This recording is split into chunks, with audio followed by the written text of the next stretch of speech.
topics and opinions expressed in the following show are solely those of the hosts and their guests and not those of W4CY Radio, its employees, or affiliates. We make no recommendations or endorsements for radio show programs, services, or products mentioned on air or on our web. No liability, explicit or implied, shall be extended to W4CY Radio or its employees or affiliates. Any questions or comments should be directed to those show hosts. Thank you for choosing W4CY Radio.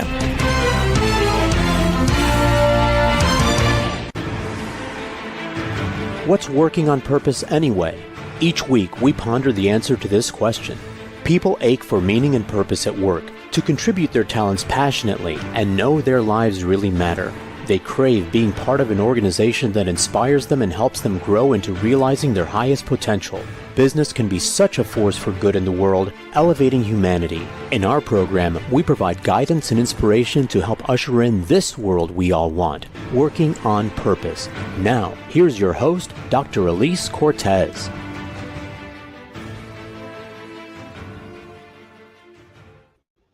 Welcome back to the Working on Purpose program. Thanks for tuning in again this week. Great to have you. This show has been brought to you with passion and pride since February of 2015. I'm your host, Dr. Elise Cortez.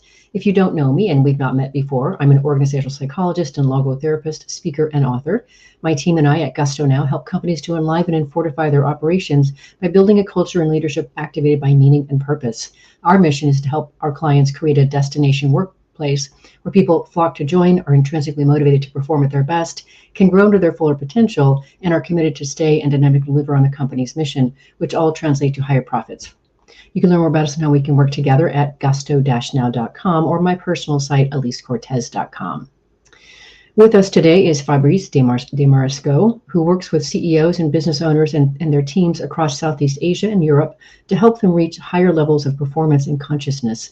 A partner and practice leader at McKinsey & Company, he has practiced meditation, taught yoga, and led spiritual retreats for 2 decades. By integrating Eastern spiritual traditions with Western modern management and psychology, he raises his clients to new heights of clarity and productivity by focusing on what makes us fundamentally human: the desire to be happy, to connect with others, and to be true to our purpose. Over the years, he has worked closely with CEOs and business owners across Europe and Southeast Asia. He's the author of The Art of Retreats, A Leader's Journey Toward Clarity, Balance, and Purpose, which we're talking about today. He joins us today from Singapore, where he is 13 hours ahead. It's 5 o'clock Wednesday night for me, and it's 6 a.m. Thursday for him. I love how time works. Fabrice, welcome to Working on Purpose. Bienvenue. Thank you. Thank you. Good morning to you, Alice. I want to celebrate this beautiful book that you brought into the world. Fabrice, as I told you before we got on air, I loved it. It's beautiful. I learned so much from you. And so will our listeners and viewers as we talk about it. So thank you for that. Thank you. Let's start, if we will. I appreciate that you also wrote a good bit about you and your journey, which I think is really essential if you're going to write a book about retreats and transformation and such. We need to know something about you. So will you start by sharing just a little bit about your own journey, especially, as your own questions about who you are and what you wanted to do in terms of work and service began to maybe transform for you than when you first set out in your career? Well, I was a business executive. I've been lucky to have the opportunity to work with senior leaders from a fairly young age. So all my career, pretty much, I've been an advisor to the top of the pyramid, as we could say, C-suite executives, CEOs, etc. I was a consultant, then a partner at McKinsey. I left to become a banking executive. I ran a pretty large business in the banking industry, and then changed careers and went into advising leaders, recruiting them, advising them on their careers, and finally went back to McKinsey to lead the leadership development practice in Asia. So since the circle is closed in a way, I started my career as a business advisor. I went back to finish as a CEO advisor on topics of leadership. So that's me, and that's the source of the book as well, to put my 35 years of experience in perspective and to say what, in addition to performance, which I think everyone takes for granted, the role of a CEO is to deliver performance. But when we do that, I think we look at the world through a very narrow lens of, I will deliver revenue, I will deliver profits, I will deliver shareholder value at any cost. And that has led to some of the issues that we're facing today in the world. And so I like to balance performance with a quest for purpose. Why are we doing this? Why is it good? Why should people care? How do we enable organizations to flourish? And how are we in service of the greater good as well? So it's not an either or, tree hugging on one side or, ruthless killer on the other side. We need to have both a drive for performance, because a business that doesn't perform that's not good for anyone. But at the same time, we need to have a sense of purpose and acting for the greater good. Mm-hmm. So that's my quest, in a way, is to rebalance the energies in the world and work with my CEO clients all over the region and in the Middle East and in Europe to bring this dual lens of performance and purpose in their lives and their organizations. Well, we are very much aligned there, Fabrice, in terms of what we're out to do. And I want to also celebrate how important the work that you're doing is as well. Really, from my vantage point, right, leadership is really incredibly, hugely important. I think even more so as people expect more from their leaders, especially business leaders.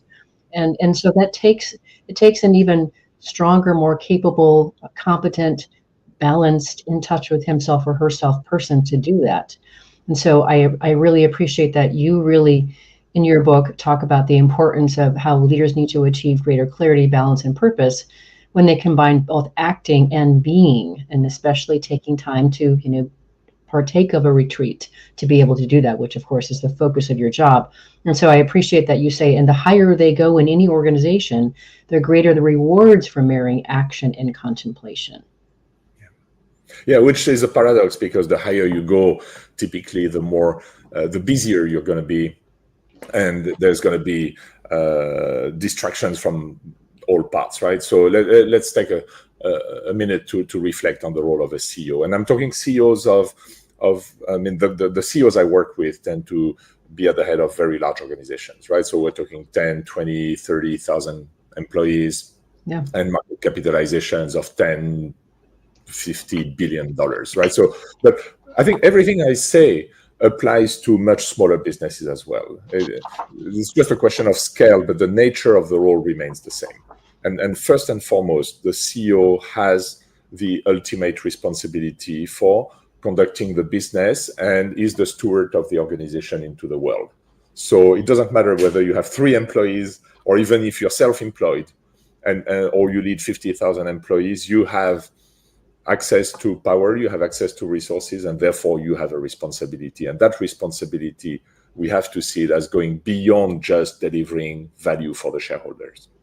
Okay, so the role of the CEO has a number of facets, but if you think of it, right, there's a business component. So how do we make money? How do we steer the organization into the future and navigate the changes in the environment, the markets, competitors, changing tastes of customers, technology, etc. So that already is highly cognitive, right? We need brains, we need strategy skills, we need visionary skills, etc.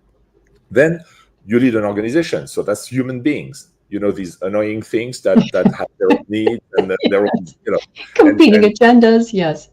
And I think the problem starts when you have one employee, and then it adds on. Of course, when you have 10,000 employees, you have a human resources department, etc. But that doesn't make it any easier, because the human resources people themselves are people. So right, etc. And then you have the market. So you have your customers. In many industries now, there's regulators. There's competitors that you need to deal with, and you need to know them. You need to build relationship with your partners, your suppliers, your customers, etc. Mm-hmm. And then you have your shareholders, and broadly speaking, the investor community at large. Now, if you run a family business, you're the main shareholder, your family is the shareholder, or you and your friends, or you have a small capital table with a few venture capitalists. If you're a startup, for example, that's not too many people. But as the company gets larger and you go through IPO and you're publicly listed, then you need to deal with shareholders. So it's a complex job that requires many different skills and needs to activate the left brain and the right brain, right? A lot of CEOs are just trained to use the left brain. Right. So very analytical, very number driven, facts are facts, there's only one truth, and that truth is given by the immediate numbers that I have in front of me. That, in my view, hasn't always been like that, right? So it's a product of maybe the last 40 years. The greed is good. The product of the 80s, Jack Welch at GE, etc. Will do anything to deliver value at the expense of everyone else. Right. So my employees are a commodity. I can sacrifice them anytime I want. I can hire them. I can fire them. I'll curl the bottom 10%. What happens in the environment, frankly, is not my problem, right? So I can use the world's resources, do anything I want, exploit cheap labor in China or in Vietnam or etc. Not my problem. Right. If they use kids, 12-year-old kids, to work in my factories, not my problem, because you know what, it's a supplier, we cannot control all our supply, etc., etc. So I think we're all familiar with the excesses that being excessively left brain focused, analytical, I just look at the numbers. I think we're now starting to see 50 years later, the damage that this approach can bring. But this is a whole system, right? The whole system has moved in that direction. And today people take it for granted that if you want to be a good CEO, you have to deliver the value and at any cost. I don't think the discourse that we have on ESG or anything like that has really moved the needle, quite frankly. It's a lot of lip service, one nice page with a forest, picture of a forest in the annual report.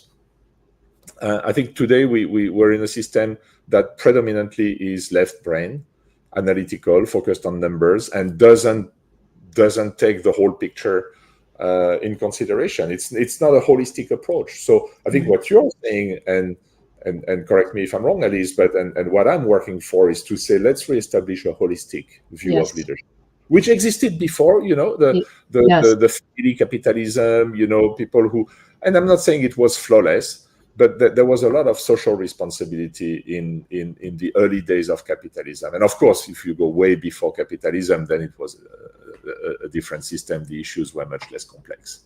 Right. So I think I'm just reestablishing what it is to be human, in a way, to take a holistic view of what it means to thrive as a human being within our communities, and how do we bring this back to modern day capitalism.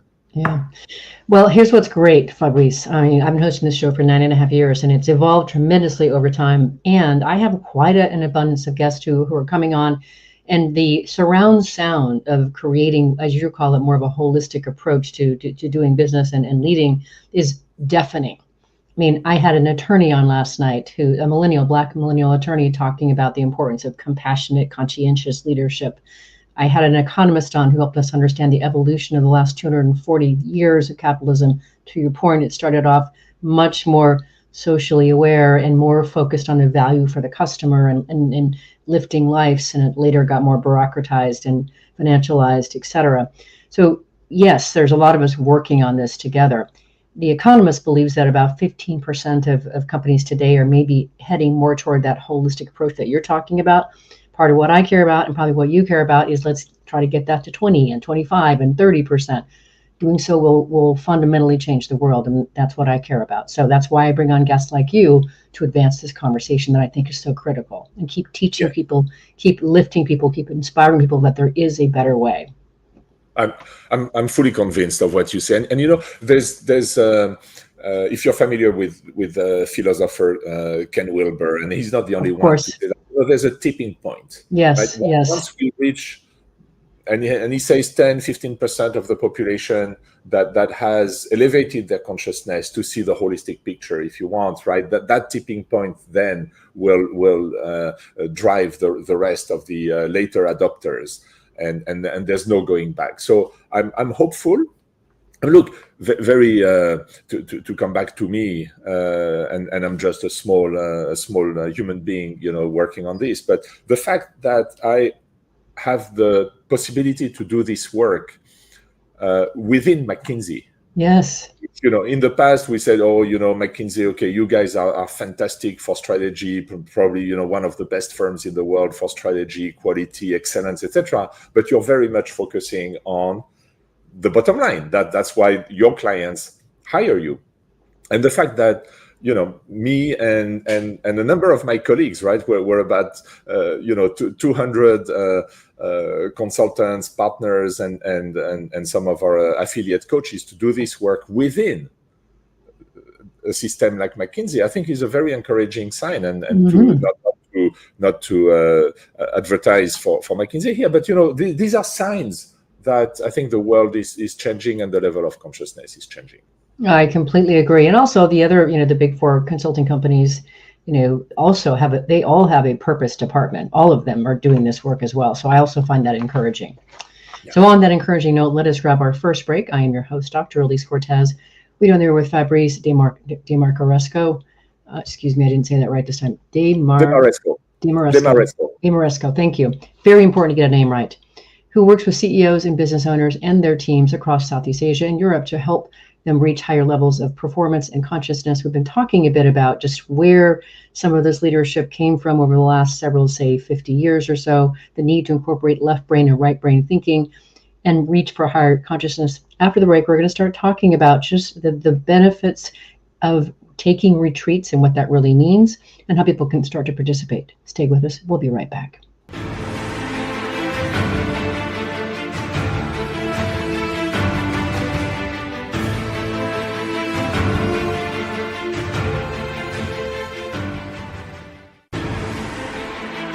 Dr. Elise Cortez is a management consultant specializing in meaning and purpose, an inspirational speaker and author. She helps companies visioneer for greater purpose among stakeholders and develop purpose-inspired leadership and meaning-infused cultures that elevate fulfillment, performance, and commitment within the workforce. To learn more or to invite Elise to speak to your organization, please visit her at elisecortez.com. Let's talk about how to get your employees working on purpose.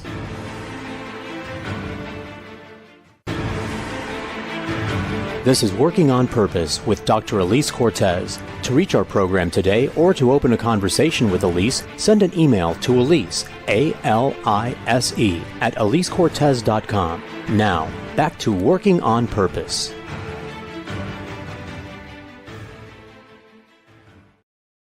Thanks for staying with us and welcome back to Working on Purpose. I'm your host, Dr. Elise Cortez. Like Fabrice, I'm also dedicated to helping create a world where people realize their potential at work, are led by inspirational leaders, and they're part of organizations that do business that betters the world. So I keep researching and writing my own books. My last one came out in March of 2023. It's called The Great Revitalization, How Activating Meaning and Purpose Can Radically Enliven Your Business. And I wrote it to help business leaders understand the changed workforce land. What do they want and need from their work and from their leaders? And then I offer 22 best practices to help you fold that into your culture to create it. You can learn more at elisecortez.com or on Amazon. If you are just now joining us, my guest is Fabrice Desmarescaux. He's the author of The Art of Retreats, The Leader's Journey Toward Clarity, Balance, and Purpose, which we've been talking about today. So now we want to get into this idea of retreats. I think a lot of people, if they heard that word, Fabrice, would imagine it means something very, very different than maybe you initially intend. So first, a definition. Your definition. Retreat is a parenthesis in your busy life. Oh, I love that. That's the simplest definition, right? It's not taking time off. It's not a vacation, because I don't know what most people do on their vacations, but there's associations of being with friends or family and playing and having fun and partying and going to restaurants, etc. So that's not it. A retreat, that there's 4 criteria, very simple, and I call them the 4 S's. So yes, the first S is solitude. So you're going to go on your own. Now, it doesn't mean you go in the middle of the desert and the nearest human being is 500 kilometers away. That's not what it means. You could be alone on your own in sitting in a coffee shop, for example, but you're alone, right? So that's point number 1. Point number 2, in silence. Again, you don't go into a soundproof chamber, but you disconnect the devices, and so that you can start hearing yourself think, and more importantly, you can start with a little bit of time and a little bit of quiet, you can start hearing the voice of your soul, right? Number 3, You need to be in a space that is conducive for the retreat. So you need to feel at ease. You need to feel the good vibes of the space. So for some people, it will be being in a park or a forest. For others, it could be sitting on the beach. For others, yet it could be a cozy room in your house. For other people, it could be their favorite coffee shop with their favorite cup of coffee, right? So you need to create the conditions. And I think we all know what that means, right? That there's spaces that resonate with us where we feel, sometimes you walk into a house or a hotel room and you feel, the vibes are good, right? My energy settles and I could spend time here. And sometimes you're in a place and you're like jittery and, this is not quite the environment. So that's my third criteria. Go into a space that is conducive for you to feel relaxed and where you can feel safe and open. And the last S is, be prepared to connect with your soul. So be open to whatever is going to come up, because we have, since young, we have shut that access to our inner source of wisdom, because the teachers and the professors and the business world has told us that there's only one truth, and that's the truth of the numbers. Right. And that's just not true. Right? We know for thousands of years that there's many different sources of wisdom, and if we just attune to them, right, we find our inner wisdom. So you find these traditions of retreat in the Hindu traditions. You read the Upanishads and you read the Bhagavad Gita, and you'll find that it's center and in central in the Buddhist tradition, of course, right, to take time in retreats, and the Thai forest tradition where you retire to the forest for the rain season for a couple of months, right? But it's also been central in Christian traditions as well. And there's always been people who took time and go on retreats, the Desert Fathers, and then later on, the Christian mystics, Meister Eckhart, and more recently, Thomas Merton, etc. So in every spiritual tradition, everywhere you look, right? It's true in Islam as well with the Sufi tradition. Everywhere you look, there's been this body of wisdom that says, you can be in the world and occasionally you retire from the world and you will reconnect with your inner source of wisdom, your soul. So solitude, silence, a conducive space, and the willingness to reconnect with your soul. Now, so it is work in a way, but it's not the work that you're going to do in a cubicle or in front of a computer or in the boardroom. It's work that you're going to do with yourself. Right. So that's why I call it the inner journey, because you will bring the awareness to what's happening inside, and you will discover new sources of insight, new sources of wisdom that you probably never knew you had. And the book is a guide. So obviously, if you've never done a retreat, don't start by, shaving your head and wearing a white robe. Going away for 2 weeks. No.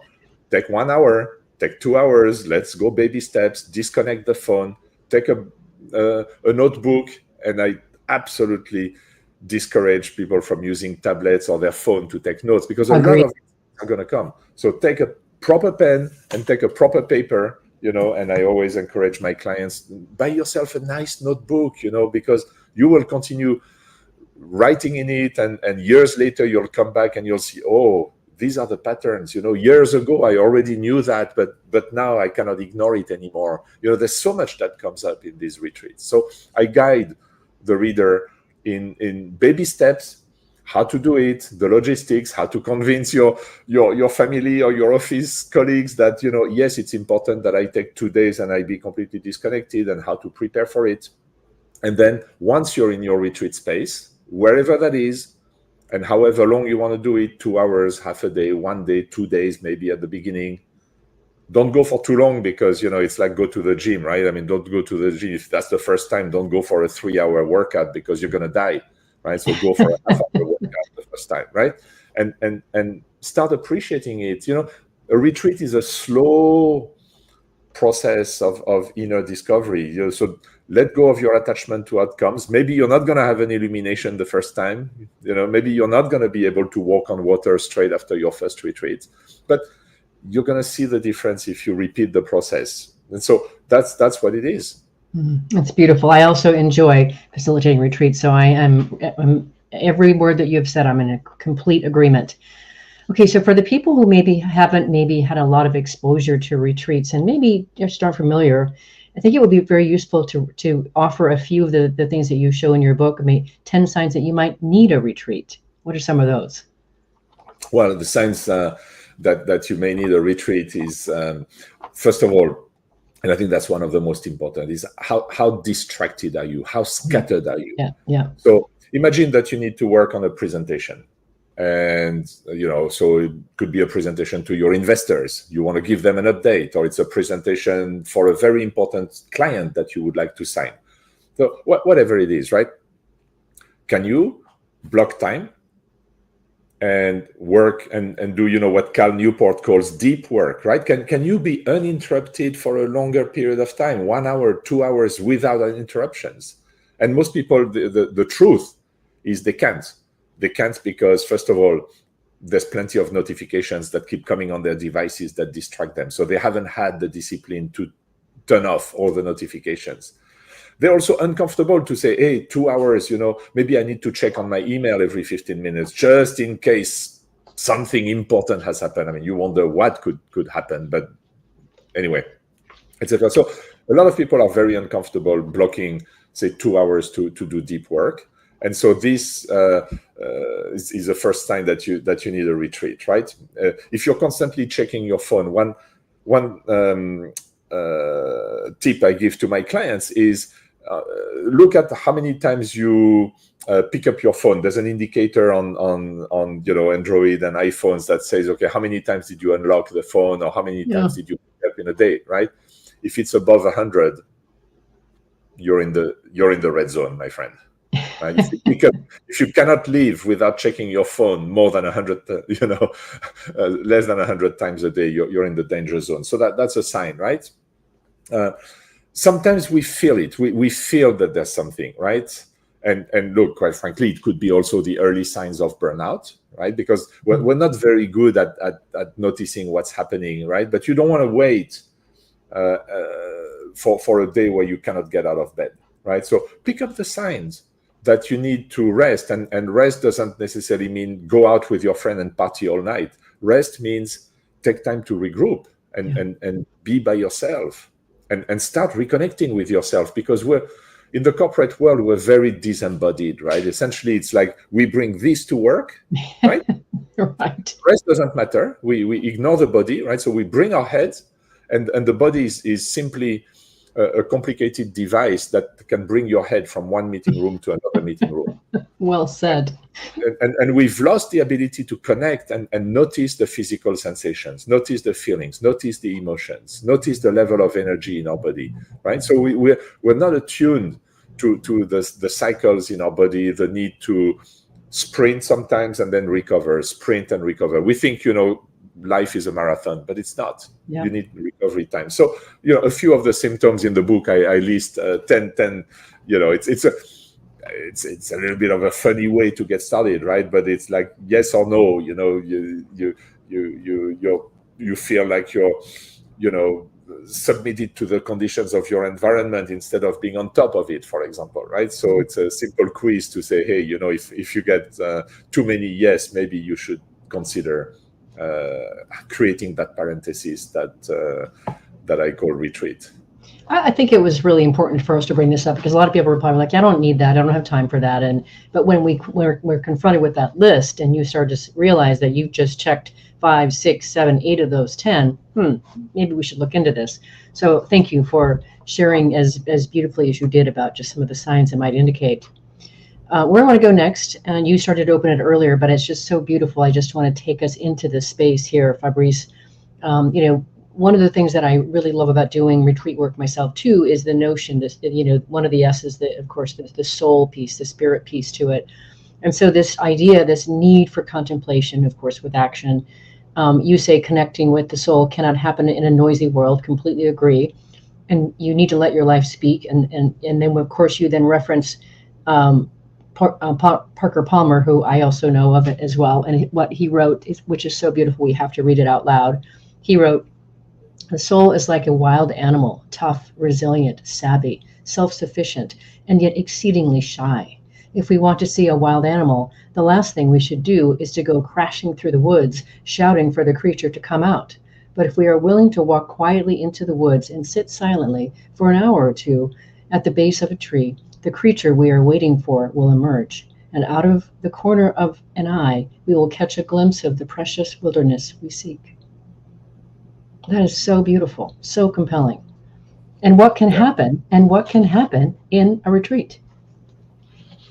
Well, I'm on the one hand, I want to say all the good things that happen on retreats because I want people to experiment and experience that for themselves. On the other hand, I don't want to promise anything because it's going to be different for everyone. And I also want your listeners to let go of this attachment to outcomes. I don't go on a retreat. Once I was speaking with a client and he says, Fabrice, I really want to learn to meditate because I want, to be able to be sharp and develop new insights. And I want to be like, I said, no, let go. Meditate for the sake of meditating. And I would say the same for retreats. Go on retreats for the sake of going on retreats. And let go of any expectations that you have. Yes, totally agree. Because then, first of all, whatever happens will happen for you and may not happen for someone else. The insights that you will get from a retreat will be your own. And so I cannot tell you what insights you're going to get. It could be insights about how you need to take care of yourself and realizing that, oh my God, for so long, I have not taken care of myself. I haven't listened to myself. Yeah. I'm doing this job, and I've been massively successful. Occasionally, there's senior executives who come to me for career counseling, right? And they say, Fabrice, I've been massively successful. I've made more money than I thought I would ever make in my life, but there's something missing. Yeah. And I don't know what that is. I say, well, let's find out. But you need to start listening to yourself to know what is missing, right? And it's not a realization that we're deficient in any way. I think, we're just beautiful souls, and we've done our best. We followed the education that for many of us, our parents had for us. There's elements of social conditioning. Where I live in Asia, it's great to be a doctor or a lawyer or an accountant or an engineer. So the parents tend to push their kids into these careers that may or may not be for them, right? So what you need time to discover that, and be a little bit kind with yourself, realize that you've done the best, but maybe now is the time to start realizing what is the next phase of your life that you really want to live, that is really connected with who you are. So it could be a number of things. It could simply be resting. I mean, some people go on a retreat and they sleep all the time because they're so sleep deprived. We have this macho thing that sleep is overrated and I can survive on 5 hours a night. And guys, this is going to be an all-nighter and we need to deliver this presentation tomorrow. Sure, whatever. It just doesn't work. It just doesn't work like that. And I think we're false, now, that's all. Yeah. There's a new science of sleep, Matthew Walker and all these guys that tell you, you need your sleep. And if you don't get your sleep, you will pay for that. You will pay a very, very, very heavy price because in the short run, it diminishes your cognitive abilities. So being sleep deprived is like being drunk. You make the same bad decisions when you're sleep deprived as if you're drunk. Longer term, it will affect your neurocognitive faculties and you will have neurodegenerative diseases. So some people go on retreat and they sleep. Yeah. If that's the only benefit you get from a retreat, you can send me a thank you note. I appreciate how you've situated it, that we don't want to set high expectations. Just come in and participate. Let's go ahead and grab our last break. I'm your host, Dr. Elise Cortez. We're on the air with Fabrice Desmarescaux, who works with CEOs and business owners and their teams across Southeast Asia and Europe to help them reach higher levels of performance and consciousness. We've been talking a bit about why retreats are important, the components of them, how to recognize when you might actually need or benefit from one. After the break, we're going to talk about what Fabrice calls the Retreat Manifesto and how to even start designing a retreat for yourself. We'll be right back.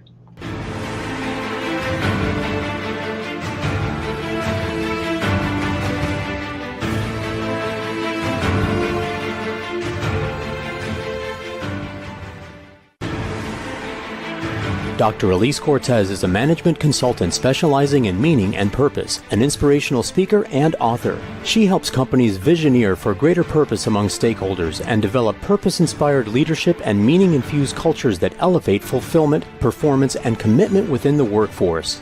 To learn more or to invite Elise to speak to your organization, please visit her at elisecortez.com. Let's talk about how to get your employees working on purpose.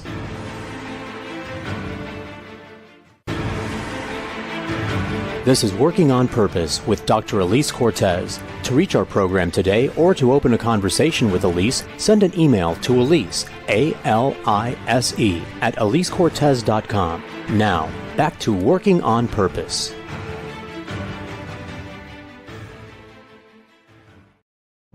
Thanks for staying with us and welcome back to Working on Purpose. I'm your host, Dr. Elise Cortez. I mentioned in the last break that my latest book came out in March of 2023. It's called The Great Revitalization. What I did for you is I created a 3-page assessment that will help you understand the extent to which your current culture is meeting the needs of today's discerning culture. It's free. You can find it on my website at gusto-now.com. If you're just now joining me now, my guest is Fabrice Desmarescaux. He's the author of The Art of Retreats, A Leader's Journey Toward Clarity, Balance, and Purpose. So one of the things you talk about that I think is really interesting, there are many, many, many things I loved about your book and more that we could have talked about, but this idea of a retreat manifesto. Will you share some of the fundamental elements, the pillars of your retreat manifesto? Well, the retreat manifesto is in a way, why would you want to go on retreat and how to do it? Right. So we talked about the 4 S's, right? So solitude, silence, space, and spirit. Mm-hmm. And then there's a number of topics that you can explore during a retreat. And in the book, I list 7 topics. Now, of course, the list could be much longer, but I think there's 7 topics that people can start exploring for themselves, right? And one that I find particularly important is actually the first theme that I mentioned in the book, which is this a journey or is this a destination? Mm. In the corporate world, everything is about the destination. Yeah, it's the sales target for the month. Right. It's the profit target for the year. It's the market cap target that you have in your stock options. Right. So there's always this notion that, we're going to work very hard to achieve the target, and then we will be happy. Now, the reality is, of course, absolutely not that. We will work very hard to achieve our target. We will achieve it or not. And then we will set another target. And so we're constantly in search of a target. We're constantly, in a way, unhappy by the current state of where we are. And we have this myth that we will be happy when, but the we will be happy when never arrives. And so corporations breed dissatisfaction, unhappiness, and a sense that I'm deficient because I haven't reached the target that has been set for me. And so I think reflecting on turning this around and to say, you know what, there's no destination. Yeah. It's just a journey. And given that this is a journey, how do you want to live that journey? Do you want to live that journey in a constant state of dissatisfaction and feeling insufficient and feeling that, today is not good, but tomorrow might be better once you achieve your target? Or do you say, look, I'm going to live every day and try to maximize every day and be joyful and find purpose and meaning in every day I work? And I will or will not achieve my targets. That doesn't change anything. You still have to work hard and you still have to be smart, but find meaning in every day you work. And so that is the first reflection. When I bring this to my clients, I tell you there's a light bulb going off because they say, yeah, absolutely, right? Why don't we find the beauty and the goodness and the truth in every day that we live?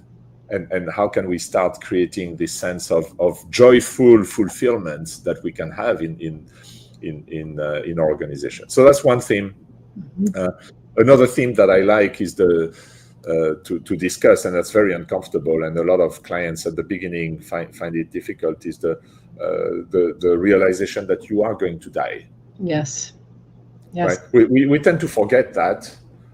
We know it intellectually. We know, right? So if I tell you, Alice, are you aware that one day your life will be over? You say, of course, Fabrice, I know. But do we live our lives as if we really knew?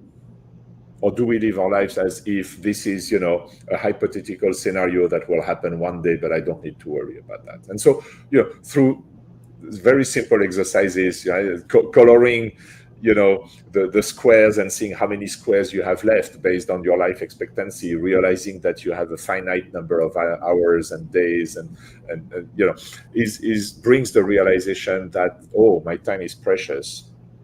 And so what am I going to do with my precious time? Mm-hmm. And how do I want to make it meaningful? Mm-hmm. So that's one of the meditations, and I draw heavily from various spiritual traditions. So I'm not advocating one spiritual tradition over another, but I draw from, of course, thousands of years of experience of human beings who have done these reflections and these retreats, and bring that into the book. Yes, I thought your death chapter was really powerful, Fabrice. And, of course, in my work around purpose, what I really also discovered along my path is, a big reason that purpose is so powerful is because we are mortal. We don't know when the exit ramp is coming. So that gives us an urgency to live in the manner that we really value, and that in the way that we can make the best impact that we want. So it's critical, actually, that we die. It's just, so I thought your chapter was really, really powerful and poignant. And yes, people get a little squeamish when we talk about death, but it's so important. So some of the things that are interesting that I think will help our listeners and viewers understand what we mean by a retreat. Can you talk about some of the things that you like to see in retreats, how you would design them? Well, I can tell that myself for just 1 minute, that I will just give an example, right? So I have 3 places where I like to do retreats, right? I have a small village in the Spanish central mountains. Yes. And there's really nothing fancy. Don't picture like Mac Mansion and no, it's very, very small, very humble village. I'm probably one of the few people who's not from Spain there, but the place is beautiful.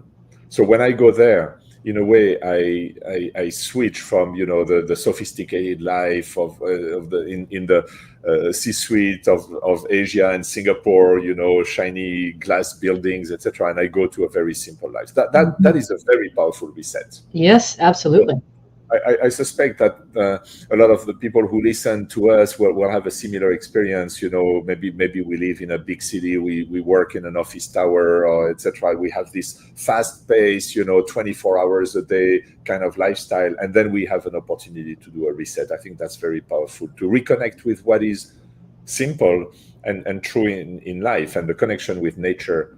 I personally find very, very important. Right, nature brings down our level of agitation and busyness, and whether it's the mountain, the forest, the sea, the lake, whatever it is, reconnecting with nature and observing nature will really help bring you insights. So that's a place where I do retreats. I also have go to the south of France, and that's near the sea. So it's also I find the sea extremely calming. Being near a body of water also will bring your energy into a different space and will open up new insights. And then I do retreats at home. I also spend a lot of time on planes, traveling for my work, and I find planes, not short flights, but when I have a longer flight, I find it's a very, very good place to do a retreat. Yes, me too. Because you're not going to be interrupted. Right? If you don't have to connect to the plane Wi-Fi. So leave your phone aside and just be by yourself and start observing what's happening and maybe jotting down some notes in your journal. So that's how I do my retreats. Mm-hmm. Mm-hmm. And I also very much align with some of the things that the activities, obviously time for contemplation, meditation, journaling, you mentioned already. Time to reflect. We just don't tend to do that in today's hyper busy world, where we take a lot of pride in being busy, as you said, especially we Americans, as you said accurately. Creative activities. I love just to be able to add the creative function into retreats as well, taking time for walks, good meals. You talked about being very mindful of how you're eating, resting your utensil between bites. Just really, things that you can do that really radically alter your experience of the everyday. And some of the rituals that we might incorporate. So those are just some of the things that I thought we could sprinkle out to our listeners and viewers to get them thinking about what are they actually also doing when they've taken themselves away. So a beautiful list. Yeah, and the book is a guide. So it's suggestions of what you can do. I think we have, every one of us, we have our inner wisdom. We know what we need if we just pay attention. Yes. And so, for example, what rituals will help you transition from the state of busy and work to the state of retreat and inner journey? So for me, I like, for example, lighting a candle. And just the act of lighting a candle signals to me that I'm transitioning from the space of, I've been checking my emails, I've been on the phone with colleagues or with clients, I've been serving my purpose in a way. There's nothing wrong with working, by the way. I don't want to tell people, quit your work and retire in the mountain and become a goat shepherd or something. No, keep your jobs, serve your purpose, but take time occasionally, right? So what is the gateway? What is the ritual that signals that you're transitioning from being in the world to being on retreat? And then once you're on retreat, I think creative activities are great because they activate the right side of the brain. They bring you into a different space. So it could be reading poetry, singing, listening to music, writing with the stream of consciousness, write as if no one will ever read what you write. When we start journaling, we're very self-conscious. Oh, can I read? What if my kids find my journal? I will be so embarrassed. No, burn it after the retreat if you want. I don't care. Start letting your stream of consciousness flow. It's a habit. Once you get into the habit of tuning in, my God, this is so rich that you won't be able to do without it, right? Let go of that ideology of busyness, that I must be busy because if I take time for myself, I'm deficient. No, if you take time for yourself, you're actually doing a service to everyone else. That's exactly right. Thank you for saying that. I was going to encourage you to say something like that. So it happens so fast, Fabrice. This show goes so quickly, especially when we're having such a rich conversation. Say in about 30 seconds, what would you like to leave our listeners with around the world who are looking for this kind of experience and to elevate who they're being in the world and their impact? Well, number one, be kind to yourself. Number two, experiment. If you've never done retreats, if you're not used to connecting with yourself, baby steps. Take 1 hour. Don't do anything fancy. Just take 1 hour by yourself. Bring a notebook, a pen, disconnect the phones, no agenda, and see what happens. Tune in, listen to your thoughts, notice what's happening. Start small. That's what I would really like to live. And if you're used to doing longer retreats, and then by all means, give yourself permission, because you're doing yourself and you're doing the world a favor when you do that. You will come out of the retreats so enriched and so clear about your purpose that you're doing actually a service to the world. That is a beautiful way to finish, Fabrice. I'm so grateful that you came into my path. I'm grateful for what you taught me in your book, that we get to share you with our listeners and viewers around the world, and they now too will be elevated by you. Thank you for coming on Working on Purpose. Thank you, Alice. I really enjoyed it. Listeners and viewers, you're going to want to learn more about this man. So I recommend that you check out his website. You can there find information about his book, The Art of Retreats. You can also learn about more of the work that he does, elevating consciousness and performance and facilitating retreats. His website, his personal website, is his last name, Desmarescaux, which is spelled Desmarescaux, Desmarescaux.com.